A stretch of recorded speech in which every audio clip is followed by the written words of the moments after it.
Well, hello. Welcome to St Giles, and it's lovely to see so many of you here. Some very old and lovely familiar faces and some new. It's my huge delight today to introduce Chris Cullen, who's a psychologist, mindfulness teacher at the Mindfulness Centre in Oxford. He comes with very high references. Let me just leave it at that. What else was I going to say? Yes, can you all hear me? Because I'm very bad with my voice, but Chris is very good, and he would like to try speaking without a microphone. But I need to know, is anybody on the loop? I'm on the loop. Oh. Very good. Is that That's right? absolutely fine. In that case, fine, we'll use the system. But the same applies. If you can't hear, please let us know, and then we'll try and do something about it. Did you? No, you didn't hear that. Oh dear. Well, I wasn't holding it. Hold the mic near your mouth. I wasn't holding it in the right places. So, without any further ado, welcome to Chris Cullen, and enjoy the mindfulness. We are going to be having a practice, so I hope you're ready for that. It'll be really lovely, actually. Okay, welcome, Chris. Thank you very much, Georgie. Can I check whether you can hear? Okay, is that all right? Well, please, if at any stage you can't, please just raise a hand. So it's really lovely to be with you here today and to welcome you to this session on mindfulness, which, as Georgie was saying, I think the intention is that it's not just about mindfulness, but that gives you have a chance to practice some mindfulness while we spend this time together. So I thought we might just start with a short mindfulness practice, if that's okay with you, which is called the breathing space. So yes, you might, I see one or two people already, just getting into a posture that supports a sense of resting wakefully in this moment. And you might just like to have a sense of bringing your attention into your body as you sit here, the feeling of your feet on the floor, the feeling of sitting on the chair. And if you find it helpful to close your eyes, then you're welcome to do so. Or if you just prefer to let your gaze rest on the pew in front of you, then please, most welcome to do that. And the breathing space has 3 steps to it. The first of which is to recognize how this moment is for you. So how is your mind in this moment? What mood may be colouring it? What mood or mind state do you notice in this moment? Maybe a sense of contentment, or worry, or sadness, or excitement, or numbness. And it doesn't matter whether you can name it or not. The practice is simply to recognize, the mind is like this in this moment.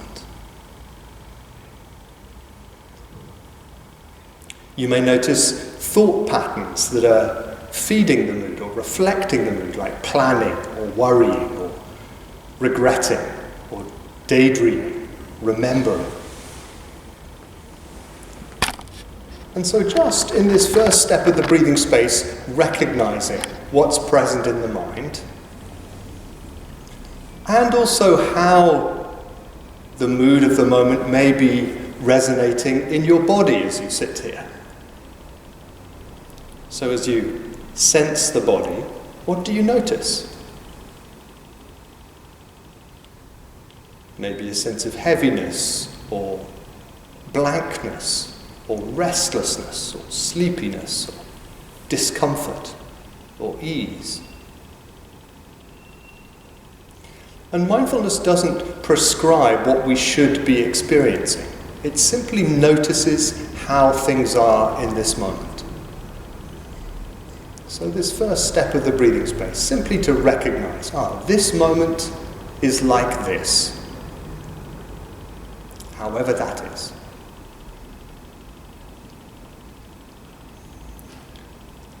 And the second step or phase of the breathing space is to gather your attention into the sensations of breathing in this moment. And you might want to put a hand on your abdomen, just in the sort of lower abdomen area, and just feel any movement that's associated with your breathing. So there might be a sense of expansion on the in-breath, and release or movement inwards on the out-breath. And just as best you can, devoting your attention to these sensations of breathing in the abdomen. Feeling your breathing.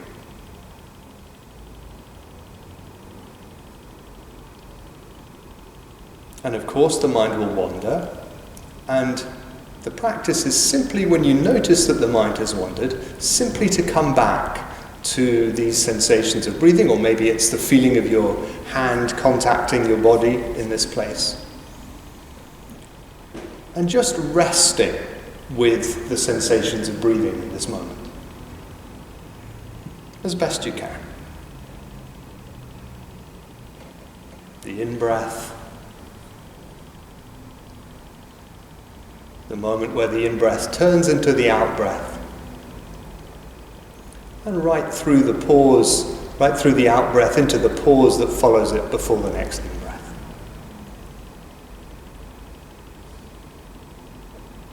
So this is the second step of the breathing space. And the third step is to expand your awareness around the breathing to include the whole sense of your body sitting here. It's almost as if you're widening the lens of your awareness, just to feel the whole imprint of your body as it sits here, just as best you can. Even the space around the body. With a sense of allowing your body to feel as it does in this moment, however that is. Allowing your mind to feel as it does in this moment, however that is.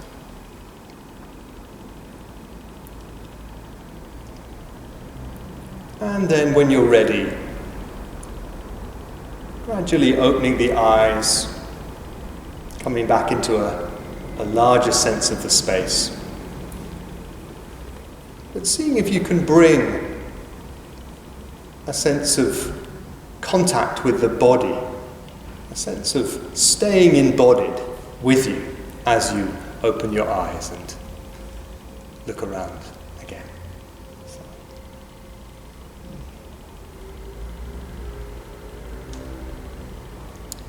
Okay. So, you may have had some sense there of some of what mindfulness is about. Mindfulness, which, as the title of today's talk suggests, is really present moment awareness. Present moment awareness. So we could say that's about being more fully aware of how our experience is here and now, in this moment, in a non-judgmental kind of way. And maybe you had a sense of that in the breathing space, where we start by just recognizing, this moment is like this. I can feel agitation from having hurried to get here, or I can feel worry about something that's on my mind, or regret about something I said this morning, or looking forward to whatever it is this afternoon. And we're just recognizing, okay, this moment is like this. And then in the middle step of the breathing space, connecting with an anchor in the body, the feeling of breathing, the feeling of sitting here, breathing. And then expanding the awareness in the third step to feel the whole sense of the body. Because often what we can notice when we have been hurrying to get here or worried about something is that the mind feels a bit contracted and tight. Do you notice that sometimes? The mind just feels a bit over-focused on a thought or a worry or a deadline. And just that sense of, okay, expanding the awareness could be very helpful. And we can see how much this present moment awareness, this non-judgmental present moment awareness, contrasts with how we tend to spend our lives, don't we? Because we're more familiar probably with not sort of presence of mind, but with absence of mind, aren't we? You know, that experience we can have of having a conversation and noticing that we're sort of listening with one ear and thinking about something else at the same time. Or does anybody else? I hope it's not just me that has that experience. Or in the kitchen doing some task and discovering that we've been doing it without really being present for it. I didn't mean to do that, or I didn't realise I was doing that. Even we can, be sitting at a concert, or dare I say it, a service at church, and suddenly realise that, my mind was somewhere else. So we're very familiar with being somewhat lost in thought, aren't we? Where we're basically reliving and pre-living. Yeah, we're replaying past events and anticipating future events. And mindfulness is very much about gathering our attention more fully into the present moment, using the anchor or the portal of the body. So you noticed in the breathing space we were connecting with the sense of breathing, because of course our mind is always time travelling, or often time travelling, but our body is always here, isn't it? And so to come back to the body is a way of rejoining ourselves, if you like, in the present moment. There's a line in James Joyce's book, The Dubliners, where he says, Mr. Duffy lived a short distance from his body. And we know what Mr. Duffy feels like, don't we? Particularly on the days when we're stressed or distressed. Yeah? Our education, as well as sort of small and little shocks and traumas, can send us out of our bodies. There's a joke in Oxford University that the only reason why some of the professors have bodies is to carry their heads to meetings. and it's easy to treat our body a bit like that, rather than, as St. Paul suggests, as a temple. A temple where we can practice a sense of presence. And so in a very real way, sometimes people talk about mindfulness as bodyfulness. Because what we're doing is coming back to the sense of the body. Not so much our thoughts about the body, because we can often have a lot of those, can't we? Generally that it's too much this or too little that. And there's a difference between thinking about experience and actually sensing it, actually being present for it. What we're tuning to in mindfulness practice is the sensations of sitting. The sensations of this breath that you're breathing right now, rather than my thoughts about it or my mental images about it. One of the things we do in the Mindfulness in Schools project is a little exercise to help tune into sensations. You might just like to try it now. So I'm going to count down 1, 2, 3, and then invite you to clap. Okay, just a single clap, and then to feel your hands after you've clapped. Is that all right? So 1, 2, 3. Now just tune into the feeling of your hands. The tingling. Maybe there's a sense of warmth there, or a sense of numbness, a sort of fizziness in your hands, a sort of shimmering quality even, sort of fizzy, fuzzy feeling in your hands. And notice that may, as you feel it, you can sort of feel that into your arms as well, that it's not just your hands that are tingling. And so really, in this practice, what we're doing is coming back to this sense of tingling. So as you put your hands perhaps back down again, you can just notice, okay, the hands may be tingling still, and that can be a very helpful anchor in the present moment. But notice also the feeling of your feet on the floor. So just tuning into the plane of contact between your feet and the floor. You may also notice tingling or fuzziness or a sense that you can sense your feet. Not just have a mental picture of the feet, you can actually feel them. And in a very real way, mindfulness is about coming back to our senses, coming back to the sensations of the body, the sensations of the breath, really seeing the bluebells around the apple tree, rather than just being lost in my memories of bluebells, or my plannings to go to Whiten Wood to see the bluebells, Actually to be present for the experience here and now, rather than just being lost in our thoughts of then and there.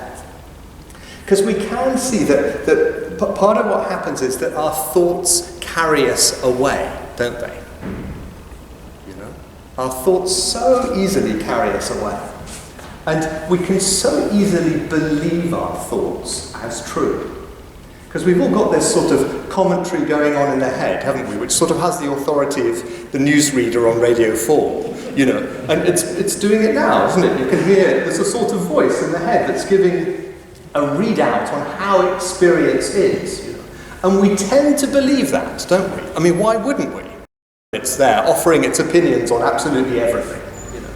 And yet, we can also see just how much difficulty that gets us into. The novelist Mark Twain said, most of the worst events of my life never actually happened. And we know what he means, don't we? Because we can so easily be caught in sort of catastrophizing, leaping ahead and making things worse. And certainly in the latest understandings of how depression, anxiety, obsessive-compulsive disorders, eating disorders, post-traumatic stress disorder, what they all have in common is the tendency to overthink, which psychologists call rumination, which is what cows do, isn't it? They bite up grass, they chew it, they swallow it, they regurgitate it and chew it some more, they swallow, and we so easily do that with our worries or our regrets, our anxieties, our concerns, don't we? And part of what mindfulness is about, and really it's a sort of perennial craft of wisdom, each of the world's faiths, as is going to be explored in this series of talks, has a contemplative tradition that has a practice of mindful present moment awareness at its heart. And in a certain way what they're doing is helping us to keep coming back out of the cinema of the mind, the cinema of past and future, back into the present, where our life is. And we can see that this is a sort of predicament that we have that perhaps animals don't have. If you think about the gazelles on the savannah, peacefully grazing, they're in sort of rest and digest mode, we could say. And then a lion comes along, or they see the BBC Natural History Unit van come along, and they know a lion's on its way. And, they race to get away, don't they? They go into fight-flight mode. The lion catches one of them. What do the others do? Within moments, they shake themselves off, and then they go back into rest and digest mode, They're not thinking, oh my goodness, that was terrible, could have been me, what am I going to do next time? While I'm about it, is there going to be enough grass for my retirement? They're not lost in thought in that way. We can be awake, or I can be awake at 2 o'clock in the morning, reliving an event from 10 years ago. Or pre-living an event 15 years' time, And actually we can see that this ability to imagine things, to remember things, comes with great benefit, but also a cost, a potential cost to our mental health and happiness and our capacity for present moment awareness, if we don't know how to manage it. And this is where coming back to the sensations of the body can have a sense of bringing us home, can have a sense of grounding us back in the present moment. So that instead of focusing on my worries or my regrets at 2 o'clock in the morning, I come back to the feeling of the feet, or the weight of the legs on the bed, the feeling of the hands and the arms and the breath. Really coming back to anchors in the present moment. In the Mindfulness in Schools project, we talk about thoughts as being a bit like buses, because they come along and want to take us for a ride. So easy to be carried away on the thought bus of regret or anxiety, isn't it? And just like buses, they do a familiar loop, don't they? They don't take us any place new, those thoughts, generally. They're repetitive. And part of what one's learning through seeing, okay, it's that thought pattern again, is to step out of the pattern so that we're not just believing the loop of thought. Does that make sense? Psychologists call it metacognition. That ability to see thoughts as just thoughts. So the bus can be there, with the doors open and the bus conductor saying, come on board again, think about me yet again. And actually you have a sense of, no, I'm coming back to the feeling of my feet on the floor, thanks. Or the feeling of my hands in the lap. Or the feeling of the breath as it moves through the body. And discovering we can practice this sort of peaceful coexistence, even with difficult thoughts. That we don't have to get rid of our most difficult thoughts in order to cultivate a new relationship with them. Does that make sense? Because it's such a key. Perhaps there's no other factor that so impacts our mental health and happiness, or indeed perhaps we could say our prayer life, than how we relate to our thoughts. And developing some sense of space where an anchor in the body supports a present moment awareness that can coexist with difficult thought patterns coming and going, the buses coming and going, if you like, at the bus stop. And, this takes patience and it takes practice. And that's perhaps almost all of what it takes. Just patience and practice. St. Francis de Sales said, it takes a cup of understanding, a barrel of love, and an ocean of patience. Because we can be so impatient with ourselves, can't we? And actually, just to have that sense that the mind wanders off, and I gently bring it back to the feeling of the hands or the feeling of the breath, and it wanders off, and I bring it back, and it's a bit like training a puppy, isn't it? It doesn't help to get angry with the puppy. It's about patient, kindly repetition. St. Francis de Sales also said, if your mind wanders when you're praying, bring it back to the point quite gently. And even if you do nothing in the whole of your hour, but bring your heart back, though it wanders away every time you bring it back, still your hour will have been very well employed. I find that encouraging. That it's just, if you like, it's training the muscle of the heart, training the capacity to pay attention through simply coming back again and again. Part of the reflection in this series of talks, I think, is about what do we mean by the word practice? Because we sometimes think, oh, well, practice is for a performance.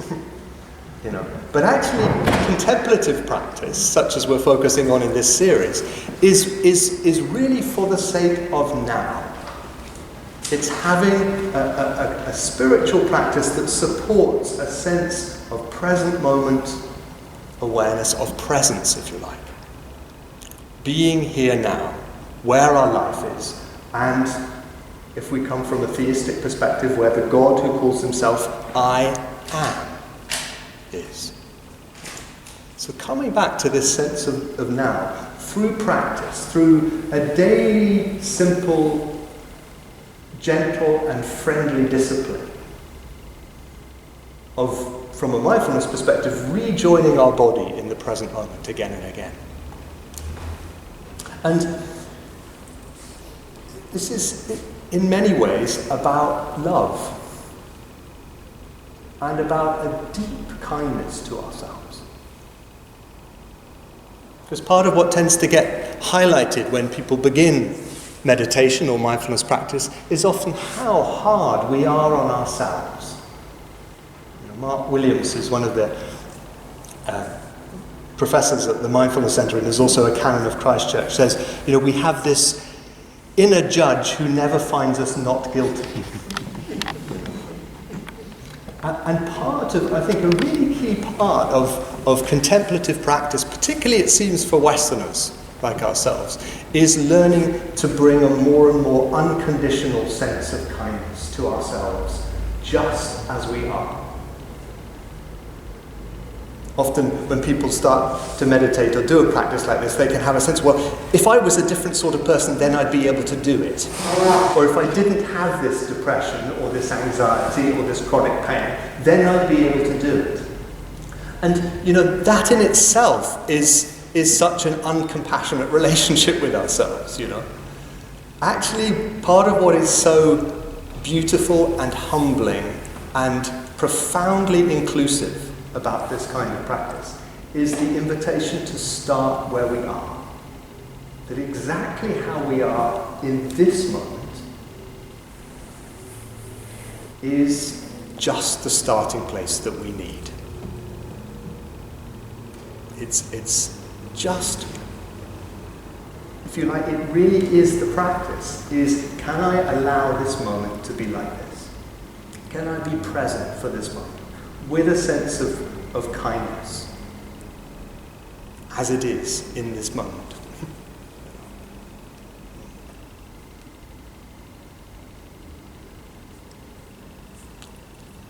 Could call it heartfulness. So we had mindfulness, bodyfulness, if you like, heartfulness, where we bring this sense of friendly presence into just how this moment is. So why don't we try another practice now? Is that okay? So you might like. I haven't tried sitting on these pews, but I'm guessing there may be. The genre of pew is a little hard, isn't it? So why don't you, in a moment, if you would like to do so, you might just like to bring attention to the feeling of sitting here.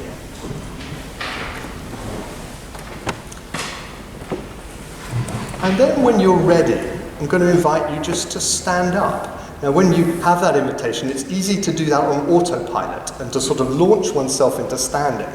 But the invitation is going to be to stand up mindfully, if you choose to do so. So that you feel the impulse to stand, and actually rather than just reacting to it and following it, you choose to respond to it and just move into a standing posture, feeling your body making that transition. As I say, this is entirely optional, so if you prefer to stay seated, you're welcome to do so. But if you'd like to try this, just having a sense, when you're ready, of making a mindful transition from sitting to standing in your own time.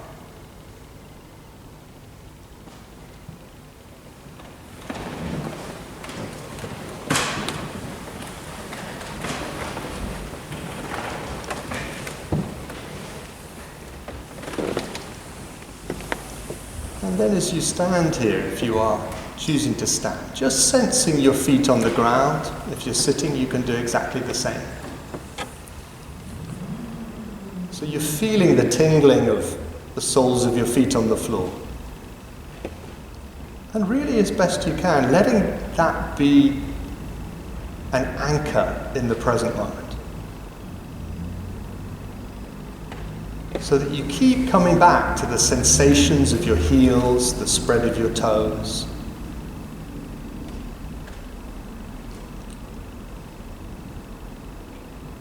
And letting that support now whole body awareness. So you're just feeling the whole of your body standing here.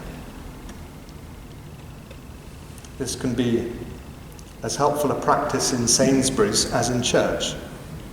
Just to feel your body standing here. Breathing. In this unique and precious moment. Maybe one thing you notice is that there's no such thing as standing still. You can feel how the body makes subtle movements to stay upright. And just as best you can, allowing your body to be as it is, however it's feeling in this moment.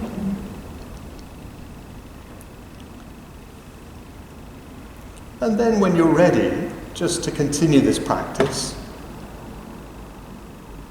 making a mindful transition from standing back into sitting again.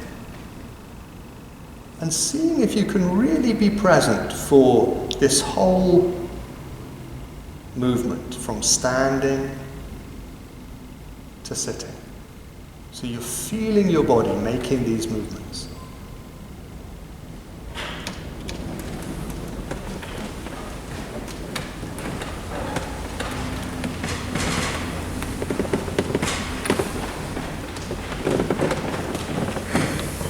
And we'll continue this practice just for a few minutes longer. So again, you might just like to let your gaze rest on the back of the pew in front of you, or have your eyes closed.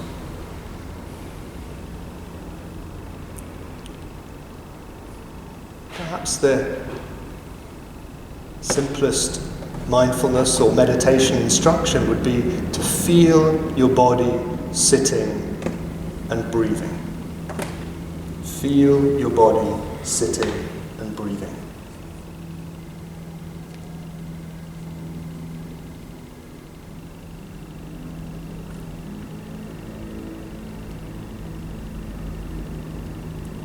And it can be very helpful to practice staying in contact with the feet on the floor.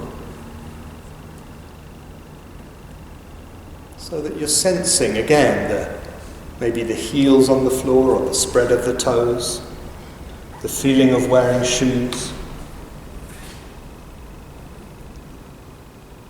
And it truly doesn't matter if you can't feel your feet in this moment. Again, mindfulness doesn't prescribe what we should be experiencing. It simply notices how things are. So just noticing whatever presence or absence you're calling feet in this moment.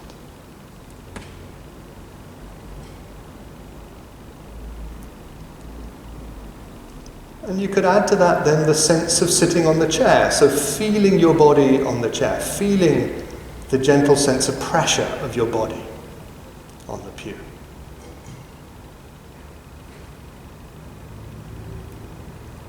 Maybe you notice a sense of warmth or numbness or coolness in these sensations.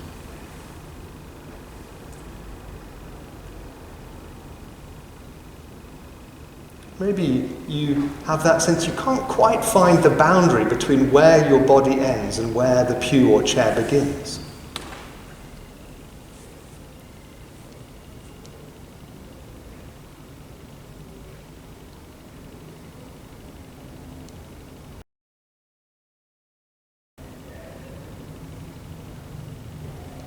And then you might like to have a sense of expanding your awareness to include the whole of the lower half of the body. So you're feeling the legs as well. You're feeling the contact between clothing and skin. If it feels like the feet are difficult to feel, you could try wiggling the toes. And just having a sense of the feet, the legs, the sensations of sitting.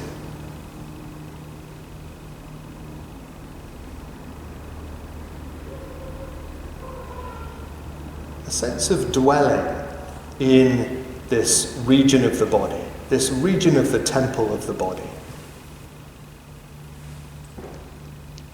Really inhabiting, as best you can, the sensations of the lower half of the body.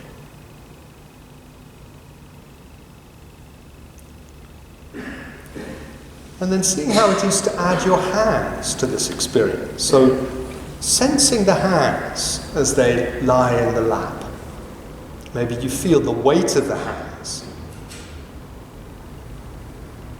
The contact between the hands and whatever they're touching. Clothing. The air.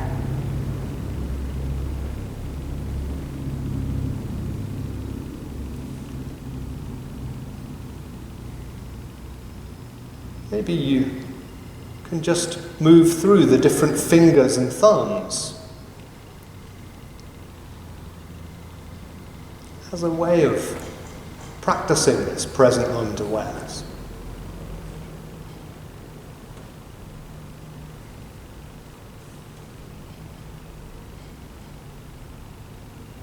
Noticing the palms of the hands and the backs of the hands.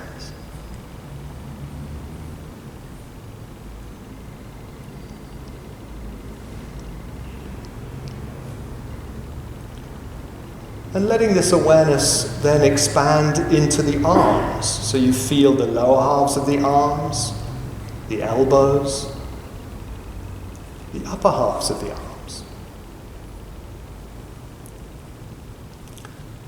And of course, the mind will wander. That is what minds do.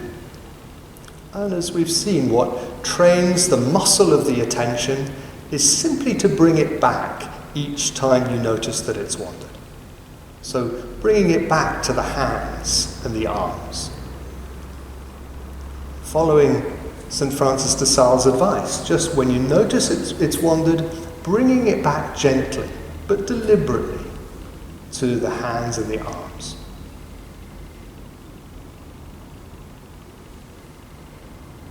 With patience. With interest. So just noticing, how do the hands and the arms feel in this particular moment? The tingling, the fuzziness, the fizziness.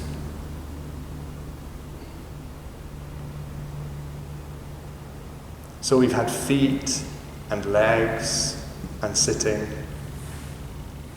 and hands and arms. And breathing. So noticing how it is to breathe this particular breath that you're breathing right now. This particular in-breath.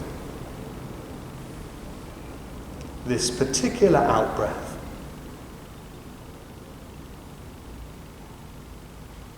We've been breathing since the moment we were born, and each breath is different. Because each moment is different.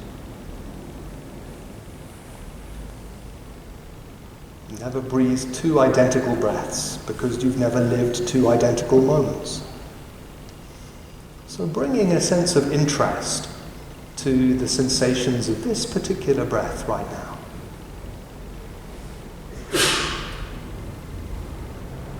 The in-breath, the moment where the in-breath turns into out-breath.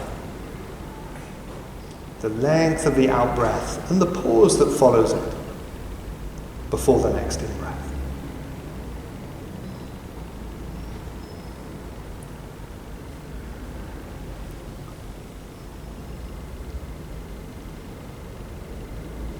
And noticing if the mind is coming up with a belief that somehow your experience should be different from how it is in this moment. Somehow this moment should be different from how it is. And a really key attitude, I think, in mindfulness meditation and in all meditations is the attitude of allowing.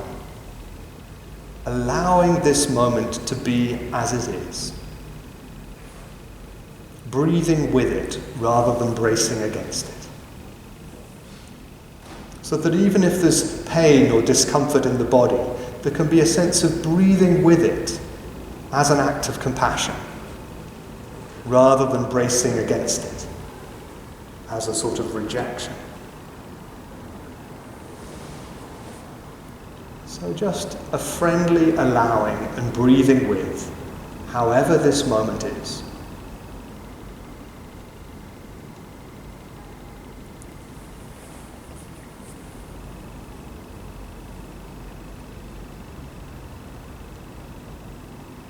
And in a moment we'll come out of this little practice. But before doing that, just again revisiting the feet on the floor, the heels, the soles of the feet, the spread of the toes. Revisiting the sensations of sitting on the pew. Sense of pressure, tingling, temperature. Revisiting the sensations of the hands, their weight, their fizziness, their sensitivity. And then taking 2 or 3 mindful breaths, 2 or 3 more mindful breaths, before allowing your eyes to open, reconnecting with a larger sense of the space.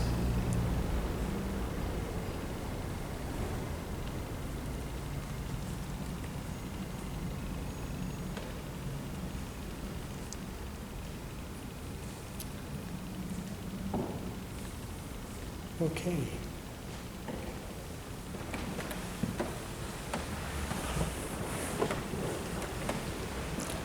Be good just to hear 1 or 2 comments on what you experienced as we did that practice. So I wonder whether anyone would like just to say what they noticed as you tried that out. Completely alone. Right. So felt completely alone? Positively. So a sense of sort of collectedness and contained quality of aloneness. Yes. Great. And that felt pleasant? Yeah, it was Positive, right, thank you. restful. So we've got 2 here, so no, that's fine, so a sense of peace. Yeah, great, thank you. Thank you. Restful. Restful, yes, very good. Did you have a sense of where in the body felt most helpful to come back to as an anchor for the restfulness or the peacefulness? Was it the breath or the feet or the hands? The breath, great. It was the hands. I was quite surprised. Yes. Sudden sense of peacefulness in the hands. Yes, the peacefulness in the hands. Yes, a sense of wholeness. Thank you. Did you? The hands, great. Yeah. And it is about having an anchor that we can take our attention to that supports this sense of peace or steady, we could call it, resting. And sometimes that's peaceful coexistence with difficult things that are happening. So there may be, for some people, there may be difficult thoughts or uncomfortable body sensations. And it's so easy for those to become the only show in town in that moment, isn't it? And part of what we're practicing in mindfulness or meditation practice is this peaceful coexistence, where we have, if you like, one foot on steadying ground, and the other may be, on more unsettled ground, but there's a sense of, okay, at least then, it's not the only show in town. I'm mixing my metaphors, but you know what I mean? It's that sense of, okay, there's a sort of banister to hold to. There's something that I can come back to.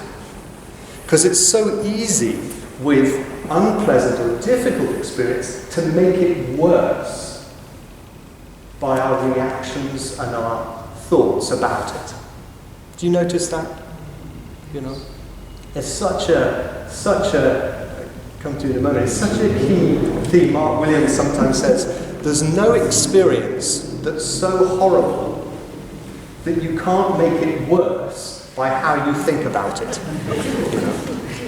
And I find that a really profound statement, actually. So easily, it's the thoughts about difficult experiences that amplify the difficulty, that make it feel so disastrous or make it feel so overwhelming. Part of what we're doing in mindfulness practice is coming back to a more simple level where it's where pain is more like just sensations of tingling and tightness and maybe unpleasant, but my whole diagnosis of it, or my whole sort of projection into the future of what this means, maybe is optional. So many ways in which we add optional suffering to the unavoidable difficulties and discomforts of life. And in a very real way, mindfulness practice is about training ourselves no longer to do that. Please, you were going to say something. Yes. Yes. Should you just go with it, or should you go back to the breathing or the feet? Thank you for that question. Did everyone hear that? Well, that it was just commenting that she felt dozy, and sleepy. What do you do about that? Do you just go with it, or do you come back? Well, there's probably never been anybody who does contemplative practice who doesn't experience sleepiness. If you read the Desert Fathers, like Cassian and Evagrius, they're talking about the visitation of sleepiness a lot, And the question is, it's not right or wrong. It may be that what we need is to have a doze. But part of what we're learning in this kind of practice is how to cultivate a wakefulness that means we're not so governed by our mental states. So easy to be governed by our anxiety or our depression or our irritation or our sleepiness or our restlessness, isn't it? And so there's the sense of, well, can I, in the midst of the sleepiness, if I'm going to choose not to sleep, what could I do that might help to support a certain wakefulness? So it might be opening the eyes or standing up. I've only once ever seen somebody fall asleep while standing up. And actually, whether one's praying or meditating, to stand up can be a very supportive, posture for wakefulness. Works just as well. So I think it's a choice point.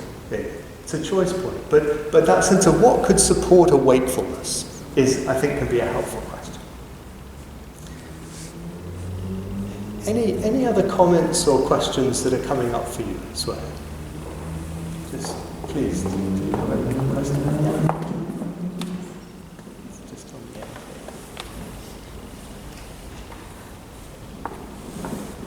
Yes, I was quite surprised to find that as soon as I got down to the middle, halfway point, I realised that I wasn't hardly breathing at all. Yes. Actually, get to more air out. Yes. More air in. Yes. And with it was feeling of not doing the strength, not doing something. Yes. On my mind. Yes. Not doing it. It's a horrible sick little panic streak. Yes. And then kind of went on. And let that go. Yes. Really appreciate you sharing that. So I don't know if everyone heard that, but just this sense of noticing, okay, I'm not really breathing. And, the breath's got very shallow, and a sort of panicky reaction to that. Your body knows what to do in terms of breathing. And often that's a sign that actually one's body and heart have quietened. Often the breath gets very shallow in meditation practice. Sometimes it feels as though you've almost stopped breathing, but actually there's a sense of wakeful presence there. So just to know that, to trust that, your body will know what to do in terms of breathing. And to notice how easily the thoughts about it become agitating. Does that make sense? And so just to have that sense of, well, the breath, I've never breathed two identical breaths. Sometimes they're very shallow, sometimes they're deeper, and this is fine. But how does that? Yeah. And, in these states of difficulty or panic, how important a sense of compassion for ourselves is. Just to remember, okay, can I hold myself in this moment with a sense of kindness, with a sense of friendliness? Whether it's, in a state of physical discomfort, or a state of panic, or a state of feeling like I've done something wrong. And as I say, this does seem to be such a pattern in Western minds to have a sense if something is unpleasant, it probably means I'm doing it wrong, And actually just to notice that as a thought bus, that's the self-judge or judgmental thoughts coming up. I can just see it as a mental pattern. So it's more like, well, thanks for your opinion, rather than having to believe those thoughts. Yeah? Does that make sense? And so to get that sense of, the psychologists call it decentering, or stepping out of these thought patterns that can be so compelling and we can have had for a lifetime, and yet that doesn't mean that they're a life sentence. You know, I can practice seeing them as just thoughts. And you may notice actually that is really helpful. Just a few final words, really. Spoken quite a bit today about mindfulness, and have also mentioned this word meditation. And the series is The Gift of Meditation, it's called. Helpful to see that actually, whereas mindfulness, this present moment awareness that is encouraged in each of the contemplative traditions, is something that potentially we can be practicing at any moment of the day. You know, in Sainsbury's, in bed, in the kitchen, when having a conversation. So helpful when having a conversation. You feel your mind wandering, just to feel your feet and to take a breath. And the other person won't know you're doing it, but actually it's very grounding and helpful and steadying. So mindfulness is something we can practice, you know, as St. Paul says, to pray at all times. Well, in theory we can practice mindfulness in all experiences, because what it simply means is this present moment awareness. And if you are going to pray at all times, it's helpful to have some times in the day when you only pray. Similarly with mindfulness, it's helpful to have some times in the day when that's what you're doing. You're just practicing meditation or mindfulness in a collected way, in a deliberate way, for 10 minutes, for 15 minutes, for 20 or half an hour. You know, and it doesn't really matter, you know, how long one is practicing for. It's the regularity of doing it that seems to support the development and the change. And so interesting and humbling seeing the neuroscience of mindfulness and meditation, which really suggests that whatever we're practicing, we get better at.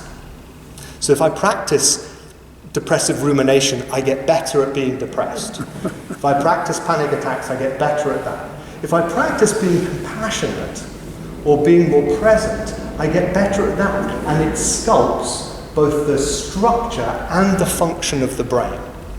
So the brain of someone who's done an 8-week mindfulness course looks different from how it did before. You know? So we're really, and what's very heartening is that this can happen right across the life cycle. That this neuroplasticity is happening right across. It doesn't matter how old we are, we can still be cultivating and practicing in this kind of way. And it will be beneficial and it will be helping us. And in the context of this series and this place, it's important to say that neither mindfulness nor meditation is an end in itself. What we're talking about in this context is the practice of presence. We could say the practice of the presence of God, Brother Lawrence's book, the practice of the presence of God. And many of the speakers speaking in this series, several of them will be speaking in those terms. Because we begin to discover as we do this, that sense that actually presence, that we need to take, or there's the opportunity to take the language of God being present more literally than we tend to. That actually presence is how we can come to experience God, rather than just have thoughts about God. I love Anthony de Mello's image of us being like fish swimming through the ocean, looking for the ocean. Swimming through the ocean, looking for the... What would it be if we saw that more literally right now, to have a sense of, well, what if actually what the fish needs to do is to wake up and discover not only that it is in ocean, and it has never been outside ocean, but that it is ocean. That it is permeated by presence, by God. You know, St. Paul says in Acts 17, in God we live and move and have our being. In God we live and move and have our being. And in a very real way, you know, what we're talking about here is cultivating that availability, that quality of presence. St. Julian of Norwich said, we draw the curtains that block out the sun. And in a very real way, what mindfulness and meditation practice are doing are drawing the curtains back so that we can dwell more fully in a sense of presence. In a sense of whether we call that presence God or the eternal now or just presence. And that this is deep prayer. A prayer of being rather than just of doing. You know, it's helpful to have a Martha mode that gets things done. It's also helpful to have a Mary mode, in terms of the story in St. Luke's Gospel, of just a mode of being where we're practicing being more present, more fully present here and now, which is where our life is. We live our lives in the present. And part of what we may discover in that is that presence is an experience in which we can participate, rather than having to generate it. You know, the fish doesn't have to generate the ocean. Maybe we don't have to generate a sense of presence, we just have to learn to participate in it more fully.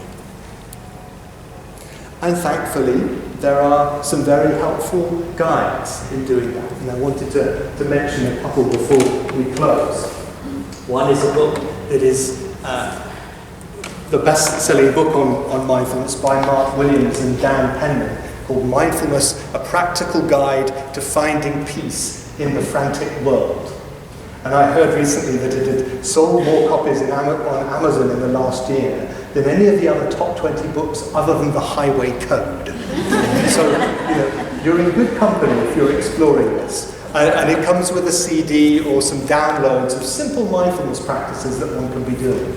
And it's a very helpful support to just learning more about this. There are many of them in Blackwell's. One book also that apparently has just sold out in Blackwell's is Tim's new book, Tim Stead, who's here at the back, the Vicar of Headington Quarry, which is Mindfulness and Christian Spirituality, Making Space for God.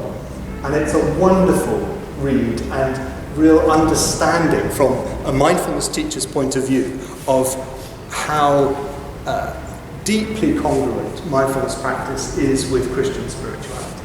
And because it's sold out in Blackwell's, Tim has some copies. They're reprinting it. Right, very good. Well, Tim, I think, has some copies at the back and some flyers if you would like to have a copy of that. So just then to close, just a sense of what we've been doing, this practice of presence, the potential to find and use these anchors in the body that can support present moment awareness. A sense of bringing kindness and friendliness and a deep patience into our relationship with ourselves, with our bodies, with our heart minds. And that sense that what we're doing is really opening ourselves more fully to presence, however we name or conceive that. That it's in this present moment that we find our life and can increasingly find our home. So thank you for your attention, and thank you so much to Georgie for organising such an interesting and rich series of books, and really, it's a great pleasure.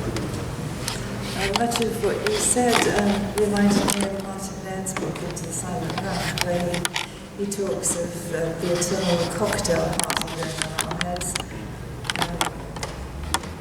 and replaying the video over and over again. It's very unhelpful thing to do.